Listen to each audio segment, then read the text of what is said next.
Dumipensa ang palasyo ng Malacanang sa mga bumatikos sa pagkalas ng Pilipinas sa International Criminal Court o ICC.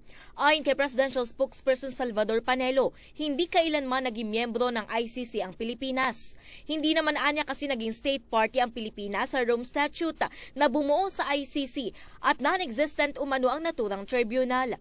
Ang jurisdictional crimes na hawak umano ng ICC ay sakop na ng batas ng Pilipinas, kaya't sino man ang nagnanais ng hustisya para sa naranasang krimena ay maaari namang magreklamo sa mga korte ng bansa. Our position is very clear. The position of the President is unequivocal and inflexible. ICC never acquired jurisdiction over our country.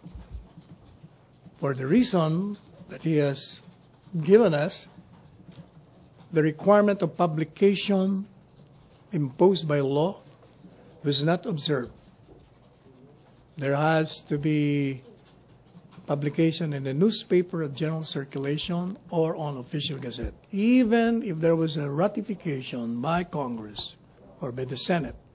Bukod dito, wala rin anya nga asahang kooperasyon sa pamahalaan ng Pilipinas ang ICC sakaling ituloy pa ang investigasyon sa crimes against humanity bunga ng anti-drug war campaign na isinampa laban kay Pangulong Duterte. Even assuming, for the sake of argument, that we have been under the jurisdiction of ICC, and even assuming that we have withdrawn, because as far as we're concerned, the letter submitted to them was more of a courtesy telling them that we have never been under your jurisdiction. Samantala ay giniit ni Panelo na pipigilan ng gobyerno ang ICC sa anumang investigasyon na gagawin ng mga ito kabilang na ang di pagbibigay ng visa sa mga ito para pumunta sa bansa. Matatandaan kumalas na ang Pilipinas sa ICC epektibo noong Linggo. Ang withdrawal ng bansa ay naging pinal isang taon matapos abisuhan ng gobyerno ng Pilipinas ang United Nations sa desisyon na kumalas na sa Rome Statute ang international treaty na lumikha sa ICC. Gayunpaman sa kabila nito ay ginit ng ICC na tuloy pa rin ang kanilang investigasyon laban kay Pangulong Duterte hinggil sa EJK sa bansa kahit umatras na ang Pilipinas sa kasunduan. Nauna nang sinabi ng Commission on Human Rights na ang pagkalas ay hakbang sa pagtalikod ng Pilipinas sa international treaty obligations at talo ang mga Pilipino rito dahil wala nang matatakbuhan kung hirap silang kumuha ng hustisya sa bansa.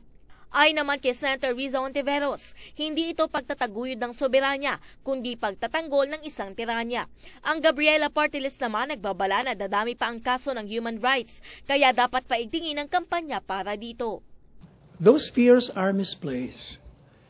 It only demonstrates the